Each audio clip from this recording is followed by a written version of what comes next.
Actually, Advent Christmas 2022 li Zingkhai and Zingkhai mi Zingkhai welcome sign and shoot Christmas we Advent Christmas we ring pa shalam jpun midlay program hi ma pok chawrang laga ina actually zatwa ki program hi Keishing na jithai miao ka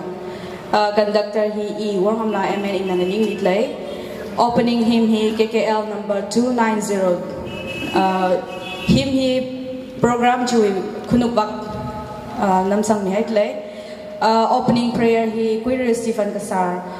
Jubilee special number later special number he means Chungsangla Jajo Jubilee greetings issue Hon'ble MLA Ukhrul 44 SC query Muivah greetings mirror Jubilee special number Miss Yuileichan Mahongnao and later Jubilee message issue message he Reverend Achung Zingkhai Pastor Tangkhul Baptist Church Lamphel Jubilee special number Yuileichan Miss Rinchuimi Keishing Jubilee vote of thanks Queer and Franky Yangmi closing hymn KKL number 366 closing and grace for the meal Queer Ninghor Muivah. Alright, in the program he zatwa pai mai khwai how pok sada opening hymn sa vai Zingkhai and Ninghor lada KKL number 290 program chui khunuk lizam ni lai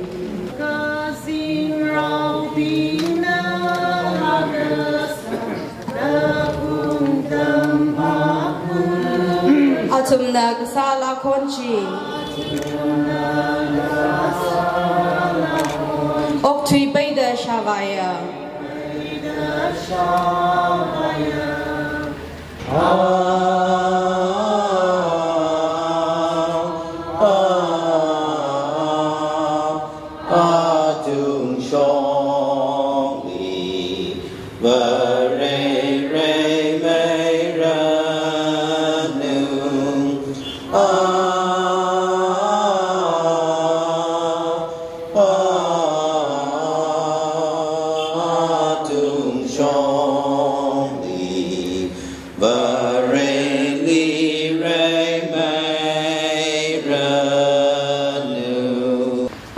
program matham ida satwa pai mai khwai opening prayer he queer Stephen Kasar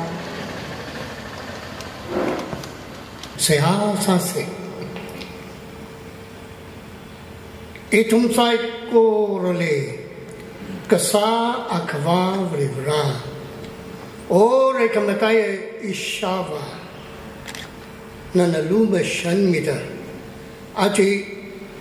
etum ekatya wa program le salala Hele sharu kwikawai no erautai korona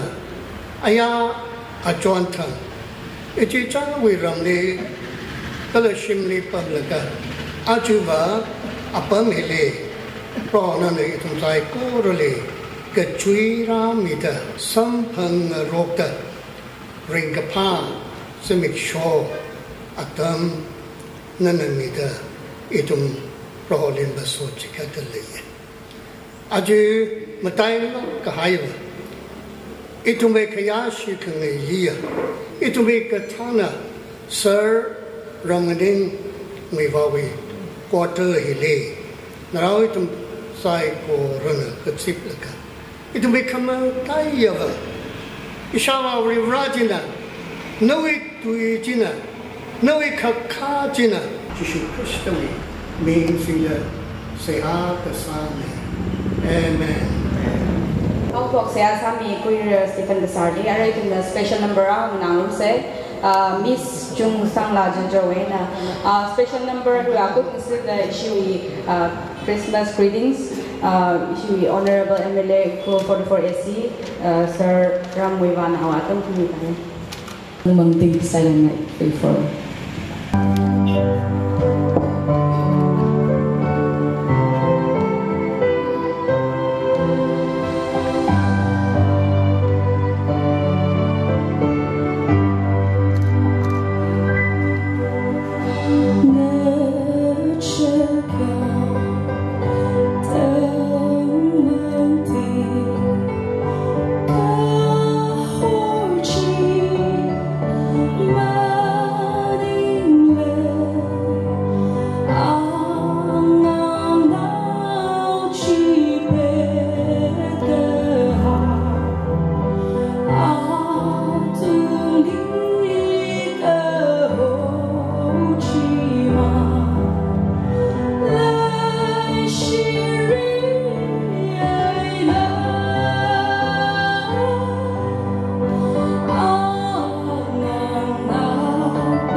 Lamphel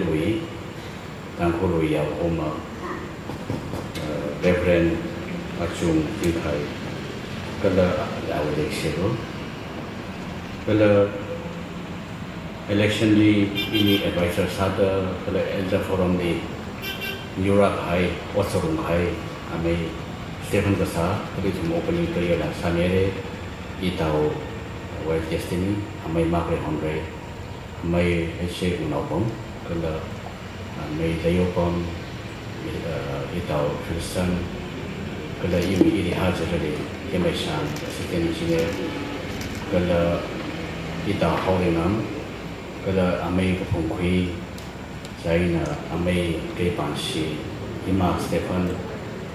kalau kita sorry three cina ima William Rinchuimi ame Turner Keishing kalau Achung的Yangmi活动帮得来，那种赛过的零是那么么嘞，因为可能对我说那可能对个会的嘞，因为 election 的么那个人专门开。Dahil na Dr. Rajkumari Vidyarani, ang nalang nila akong tara Rinchuimi ka pensione, kang ting so now Procentro Conductor inaw balik hok sila ka ani maraj tay, katipagay na ni thousand radale ani ding silagay, mayam gi convenient oin ay Tangkhulon da hay jage, aro na Tangkhulon tata Keishing na ka magtoyo, saya na kangatay Masonau pindah, cuma orang sendiri ini sacrifice sana dengan suami kai, isar mamrepi, isar anim, kalau kantai tebing, saya ini tim mission Ukhrul, kalau Masonau pin psycho itu mening sinagai, kalau ari lasami kai, inang lawa cile Chungsangla, sehingga ari kantai lasagi kantai kini lebih dele. Inang lagu cina Yuileichan Mahongnao, kalau inang lagu Rinchuimi Keishing. Nasi ketum liba YouTube liba Zingkhai ke in person, aja na semang kene. Natum na dalam tantu tu bayi dia tiara Muivah. Kalau Christmas Carol aja, itu mereka kamion ini last tahun kawai kau, nasi ketum liba nasi lemar mana. Jangan sonau ping kang tebing ina aming awa wai mo mapasok salala tata kling sonau ping tum psycho rali ide ne kapta Christmas salam hang pungai event Christmas keji Christmas karawi kang raiwi manali mayong kathane saina aju hibo mai event Christmas ne ka iwi ningli ini thada chungji jinge iwi election adamli那通的 sacrifice 那个，那说明开始因那么容易那么人，那从你来那生的嘞，因那咱们12个中心，个了啊没人头也来的，OK 个啊等把说出来没人头，啊在那，因那中心进来，那从你他在忙的一名还那个，可把咱们现在这个家境什么那头，在那。Event Christmas with advantage with laga, dua opportunity saya na, itu pasal kamang merum laga, iwi ada kamorman sada dan nisla hari besi, aksida formally tadi ina kan wisa hai ne, kalau Christmas ngarani itu, si Muivah setan itu mereka opsane, in atam sham primer ki thum wanda la tang na chu sei kho in na thum ne hang hai le wore shi a sa da i thum Christmas giver community i thum me Tangkhul relation culture side is part of our life thermal psycho ru ne sai di ishi wore shi he ba khai hang hai asam ishi yaw ko ma da hang ne Kangatei thermal wine kangatei isi ratio kangatei kami le dale. Itu mui kigat shukista itu mui huikania. Pararo jehi Prophet Maran Isaiah 400 years singgung samjin mangde hangmaran haini. Jadi Prophet Isaiah nak hang jepot, sekainya rah mai Bethlehem li. Kalau ahi David Maui descendant ni, jepot sekainya rah sopi je. Lagu Yesus Kristus ke perahi, mikumo ba awa nak ke prasare, ke Yesus Kristus ba virgin kecinggu Mary went perahi. Jadi Christmas hi itu kami orang Jepang ni, kerana le, ngai kan kai jadi le, unik sana kai. Mereka mohi berkeciwai dari sok Malay mana, kerja Yesus semang na, cihai lega Good Friday ni cih lega Saturday ni cih kulit pi lega Sunday Easter Sunday ni sok ke, keciwai dari sok, keciwai lega para, kerana hi itu memulai pai mana. Hi thermal kanti wen te hangai ketangali ini thada hangai Shukrista hi ba virawi naumera ni laga awa ungnao sangkhre kithemkhre simkholi phra pai ni kho rivran mata kho gaina modest humble same kapsi Joseph aina Mary wi simkholi ra phang sake chui significant ra le tele Tikui baita le, kalau Kristen ke perahi, mereka mau isin lima perasaan dah, session lima perasaan ni. Acara kalau mereka mau hi kahram, selfishness ni lepas bang ni. Mary ina Joseph na, Bethlehem li nisan kebaca terang. Simtun kesangji, hotel saya kau reci puer saya. Kamu ni noksa, kamu semua bayar Malay serau. Hotel Kasar apa na, ani was sekian lega, Kasar masih mulai lega, ni kamu lega lega. Kalau Mary nak kerja wak kata ketong si teh lega, ibu param mira lepai te keping le sal lepai. Naula gayna Mary wi, ang sotung sumau kita, miwi section ni api sensi. Kalau pet lima bila kita sekui kongsai li, kita sisa ni kau kongsai li perasaan itu. Tetapi hi berani cuma teknik yang sulit le. Naula gayna, Yesus perhara kerja hi ungnau bingli, announce misalnya itu mui society li tomai kep kerja, yang ko homa shepherds bingli announce kerja. Maya selung publik, keting rau bing na terlalu kong lega, keting ramai rai tangai. Jadi ketau gula dan kau tu saya na nutumui, kui kami ajar apa le, Bethlehem benung le dah. Saya kau hom bingli pau jera mix terus. Si thak Rivana ketada awi naumera li humble sami kau si kui perang segau. Kahram bing na hotel dan teman ni mana. Kalau awi keparau announcement hi macam le kep kecil. Society di tome tu besia, ya aku mungkin di bawah kita jadi kesi, impam itu betul bawah ni kesi, itu Muivah tikui baik Jungkar itu yang hangai ni, ni nak tempat mungkin lebih asam isu ya aku mana message ni le, jangan cuci saya pada lah saya Jungkar itu le, ke ina lebih dari thum le, ni Ukhrul ni disisi hang songai itu le, ni thum na ini election di kanjon hiba, ina layman sinda nước mình was ham cái đó sao mình mà in pháp đại nước chúng mình yêu idea vision để share sai cái đó nước chúng mình khai chúng khối sốc là cái yang bằng sập khối sốc là cái ili what room cái nước chúng mình sacrifice sai gì imam lại làm được gì thì hàng ngày này cho nên itu kalau kini tu ni hang leh ni jangan awe nước chúng psychology 2022 Christmas mình paham ya dengan Islam hay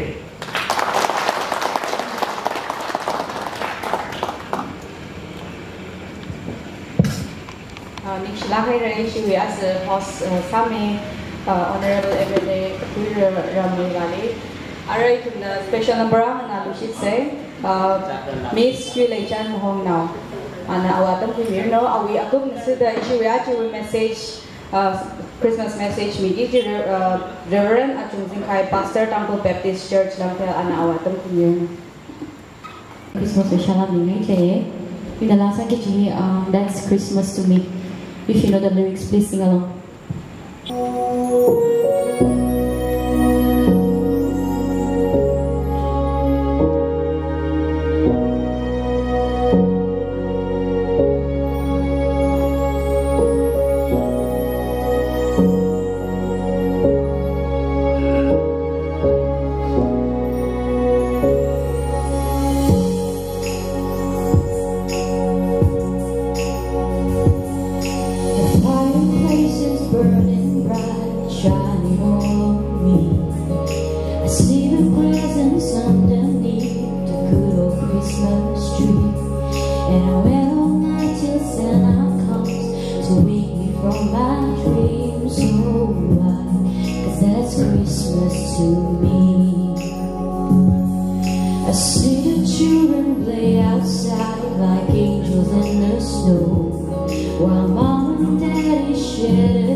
Keishing Yangmi Ocharam Muivah Kalau Ochawi Aman Kasar Ragajagaya Mahongnao Bi Sai Order hi ka tha shim khurna ngson nau ping na ngaran da khlei program ta cham dar me no ung chung khang sa tui bang ka sa ka ba pri ra li le ning shilage ka la I ka tha li la hi tha da special sala kai selective sala kai participants hi ka tha apam li I ka tha li la hi ka tha wi privilege sam phang khang sa tui bang Ringa pan inga shila tra ka hong shok talay ojali kala masot nao bingli. Ito kashina ka hitada advent we ming aina. Rirawi karinga thara tuila kashina ka majukrum kawai sase. Shina reme kapta itum bingna aisaya lairi kui. Tui kong chikowi tui cha aka aina kani chikapa shoks. Khasip kasawi alungli lay kasababu ibang matang manglui mer khare gajang Zebulun ena Nephtali ngalaydi yon hairer de anakwisai kha khanawi atamli yirewi apong Jordan kan de khalai miyur pingwi Galilee chi dek matai masagr Tangkhul chat saping na kahaga kahor akha thai hairer ngamiting gahai lamli panggasapi athumi tungni kahor shok mi hairer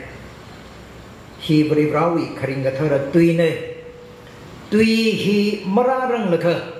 wi mangali mamangli leiga sami pingna kathada phaning sakla Mikumohi kayon kalang sahawda kayon chiwiwang morei tatung gahai chiwiwang morei wi raw sa da mirin na changchakhaw morei wi layman aina akhur atsanghaw chili lang me ta khangdai malai lui mana da phaning ka sa atamli Privrana Isaiah Maran li Miping li Kajihan Kwiramilu Hope for the hopeless Kajihan Makalaya Ping li Kajihan Kwirami Haulo the Privrana Kajipunatwin The Itum Ping li Remekap the Chitata Tengsak Privrana Hitada Hang mi Heilaga Kasai mapam thui hai Mikumoli shijin laga outside Mikumoli ka thadu hui kwiragla salvative ways and means hui khamai wi apong gaji hi Privrana Mikumoli sharbo pingli shijin Worngamla pingli shijin maran pingli shijin laga achi hi thada leida khle more ka punga pingli hui khamai ba Privrana otsaye kajihi thengsak atam li bangshap khalaya ngalai pingna ogatwi hi rotate kasatha da mungsa atam ka Isaiah maran li Privrana show kajihan ma khalaya pingli ning anung khwai kajihan sampang khwai ta Jehora gahaya tuiji Shala ni ping na Pap gada Matingrik in a take of which Malayer Ka ara atui jina Mikumo wilungi otlas hapo higher the Hita the Tay Ka Hita the Val Malanga High prophetic message Chita the Chishat mi gahai chi layhauda Kathai gasha mi kachivuna messiahship we herald Pausha gahai and mi sai order Ngalay pinchi aware sa serahu jide Itumi tui bong hini itum bili paptang sakiji Nala kathadang randale Kaji hire me kapta ichi chakla to winning uprung li hais Aji advent Breperiteri beret Hipai hili Rana daglay Christmas Hiwi bang kathadang randale la cái gì hình này make up đó ít thùng mình uklung đi thuộc lá cái theologize mình là ít thùng thốt chân hi khờ mà chụp hiện sẽ cái gì ít vật chỉ thà để kia sang ai chỉ nè atama khali chi cái sa ấy nè cái chi cái thấy cái sa mi cái gì vô nè ra ra để khali Messiah cái gì hi vợ ai hi ô cái thuy vi ông nào pan ông rampan ấy nè worldly kingdom ấy nè ra rồi cái gì rồi mới xong mình cái gì hi atom chỉ thà để planning sir trên Rome सरकार ला चिवीवांग nearest information collect sai जी Rome सरकार winning Keishing जिलका atom रे make up the fears and hope आई इसी Rome सरकार ना पंचायत ले लेकिन ओगती ही मुंग ले खिपाना इसी वी पंचायत ले खिपाना मग हेकर लाख मरर के जी atom खलत हुई confidence how hila lailak apong la khabati hi matak in rapa ye hi fears khangachi hila laida atomining da kishak la laye atum khalat wi ka jahan la laida fears and hope hila laga rom sarkari meeting na pangla ke na potsai history bin hang rom sarkari meeting na khangachi katharing Chi Hammurabi the Hammurabi hi Egypt now ping we lag hai Chitsang bai lag hai creation agong we Karjan Hammurabi we Adam li Ogatwi hili Adam li changes Kanga Jaira the Kalayi meeting we Aman sak mai kap kaji now hoping now tonga ping Paragre now being Shiman Saglaga Ogdwi Hili changes Quirachi Gaji Hammurabi tradition meta Ji Atom being na Rome Sarkar meeting na Tochan Chimutuk Palaga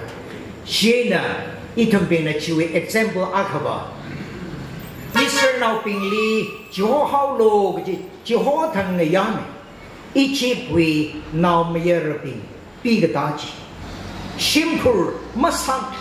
le shimkur ka jibuli leida khlei naura pita ta khlei ji jita da Hammurabi we tradition li o ga tu hili changes karahi now ho now to now rek ka ping pita ji da khitha da rasho kai ka jiwi khangachi ka tharin hila leiye ta ko atum tin na phanin lu shit wrong we shorkar we Pangshap ka singaping la Rome sarkar we pangshap li khipana ka mamatung madalay mane kala khipana ka Rome sarkar wa atung li mapamla marer atung tin ka pikhai horsak itum na pasay jisita no one is above on Rome hand Advent Christmas message lagai na niyam lagai na muti mere na nabi khai itum na arimo bang sai na disi sagai kala ojawi to lagi ci ministry ci dilla mga klang sarno ara itum na special number ang na disi say Miss Rinchuimi Keishing our special number hui above issue that she vote of thanks queer and Franky Yangmi ana atong clear no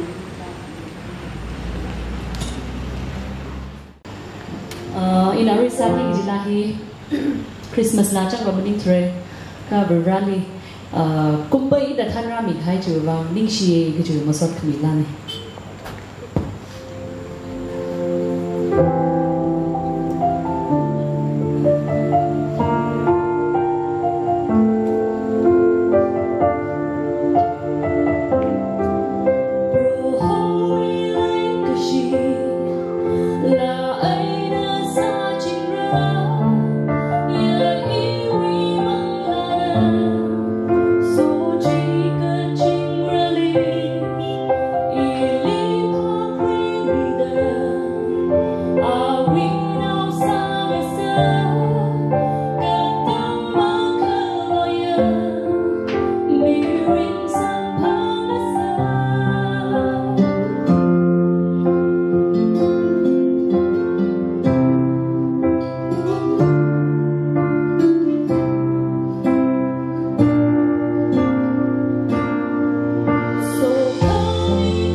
Conductor na Tangkhul wang ning shlakhe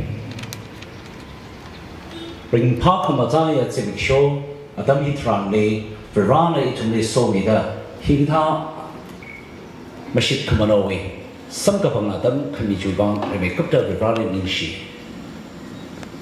jainang so da itumwe kya shikniya Guider Ramaning Muivah IS retired Hon'ble MLA 44 Ukhrul AC Ali Chungka Dinglishi Pongshok Dele Itum Psychorally Higata Chungrikai Coloring Parts of the show Sakmai Thing Room Laga Itum Meshik Kamano Adam Sampang Sat Narang Ye Sami Laga Hok Hosam Mida Awi Quarter Hilly to Soma Rapam Room Laga Pang Sing Quilaga Sampang Rock We Hintang Rang Ye Sampang Sat Bejuk chok mi da hita adam kami jiwang itum sai kor rang rom da kle wi mingai na kle iwi mingai na kya shikniya Hon'ble MLA ning shikjung pung shok de le sale kala ma hai mai rano pasaka pa mi da ning kamating mi da zabagi gi jia paigar le verana so mi da itum bang kabanga hai ngading mi da kle ya mingning sa da kle Come high, Gula Ningshinga Haya Katana Akan Sarano, which he to me Shalang. Janet saw the Itumili Keishing Haya, Reverend Achung Zingkhai, Pastor, Tangkhul Baptist Church, Lamphel. Ojali Ningish Junga, and shot the lay. Itum Shimkora Sane, the Siasang room, like a bum room, say that you Adam, Nana, Karasam Milo, the Ojali. Sampam Chani Wajana, Joe, Rimpana yet and Tam took by na Mahongnao Archie Itumida, the Sampam Rumili, Bumpkan Rumli Wajana, Itumli, Leshaka Haya, Gala, Itum, Kungarum Hilly, Lumlaka Haya, Mangla Rinchuimi, Itumli, me the Jipun me the clay, Bao Sampam the clay, Waja, Ninshilake. Yang itum psychorally na home qui mi laga higta kamata tui kapa pauyo mi laga itum lila which queen the suklaga mangla rimila na Germany kan saka pauyo kami jiwang ojali ningshiye itum lingurum dat le psychor mi ngai na kala yu mi ngai na ojali ningshila kaire kala ojana we ministry li mahai kmaya kala na we khona na mangla ka chung kala hui ku ya sambang da Church Meling Melano, which he to me Siha and she on shortly. Shannon saw the program Hilly Siha Sami High, Sami the Bomika Haya, Oja, Stephen Kasar, Kala, Oja, Ninghor, Nanikini, like Ning Jung Pong shortly. Shannon along with the Ari program Hilly, Tammy Burkney, Nanikini, Ning Jung Midley, the Nina Tammy the program here. Smooth Salangana, Coloring Palagana, Malakana, Satlay, Jewy, Nigishi, Pong Shotley, Henry Carter, Itumi Nigishi Junka, Pong Shotley, Archie, Itumni, the Bumpkan Robili, Ningli, in Pang Satlakana, Coloring the Pajane to me, Pasal and Luisan making Subway Bong Tada, large Kapita, La Sami Haya, La Shiobi, the Tum, a Mingaida, La Shio, Chungsangla, La Shio. Yuileichan kala lasio Rinchuimi nashi kutumli kajangkat ningishi pongshok dele nasumi kaksho kamata kamiyo rakshok yakka miyo da sashok kahai itumi ningli tada nimiyung lakkena kala natuna sashok da kleya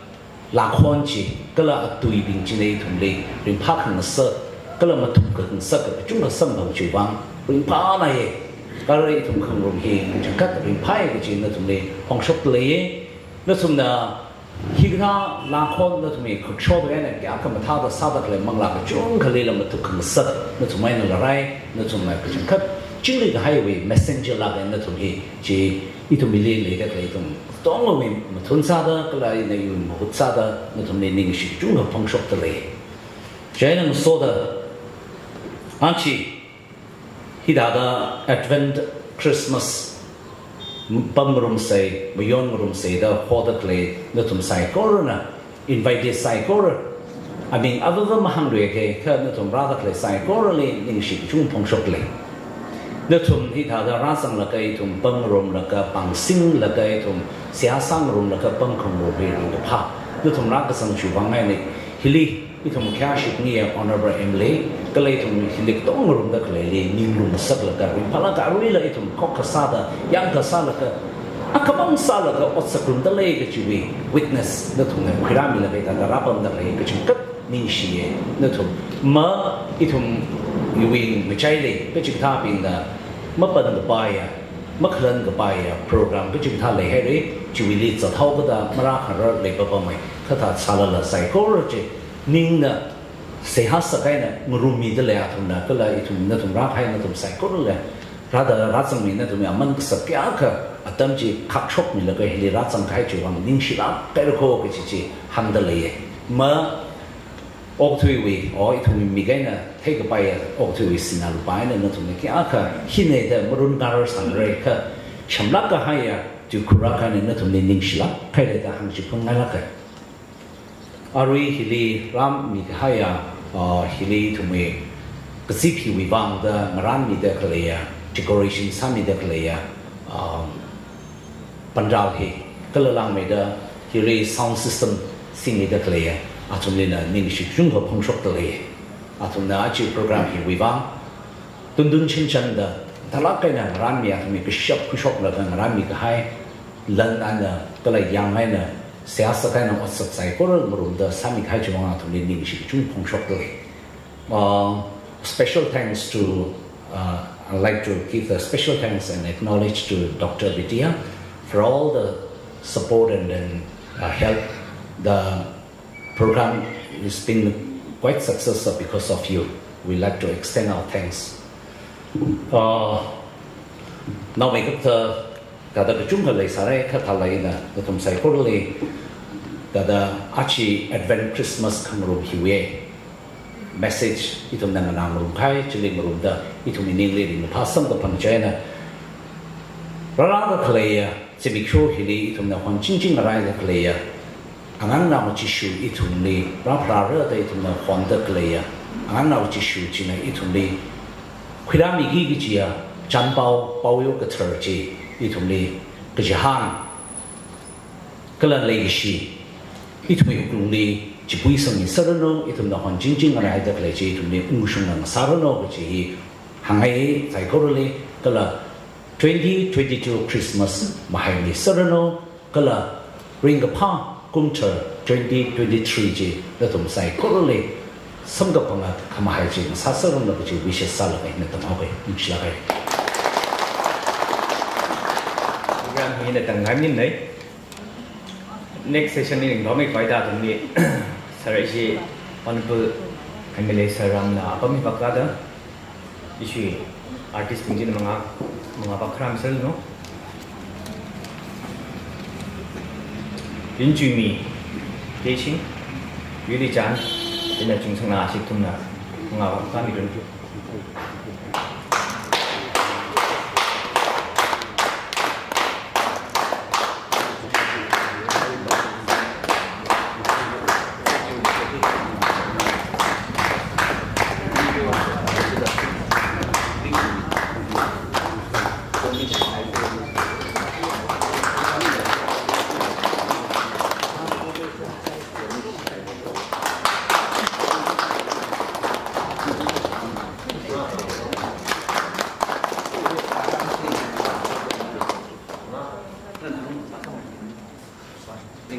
Zingkhai.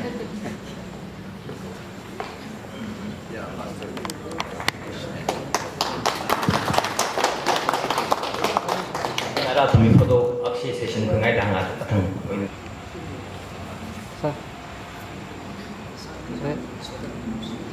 One, two, three. Yes.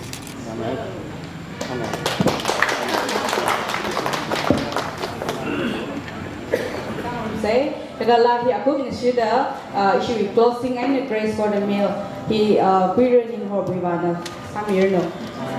Zaigoran and Ningalaka, KK number 366. Glory to God on high.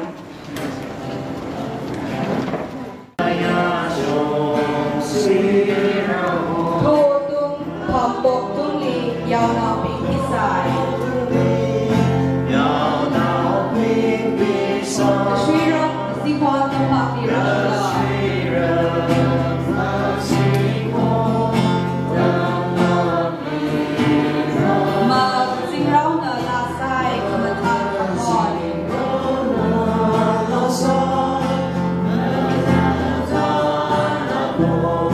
Zing Ram Morjanri Pai Allah Hon'ble MLA Ukhrul Amen. Keting ngale kasa akhawa brivra tongko rowe sasha pangshabadi nalake mata khaya achating so aman saklak khaya sebiso atam naneta the advent Christmas we wang tangrang ye ngathor we na hokol lagari Chungsangla wang proho nelining sila marmane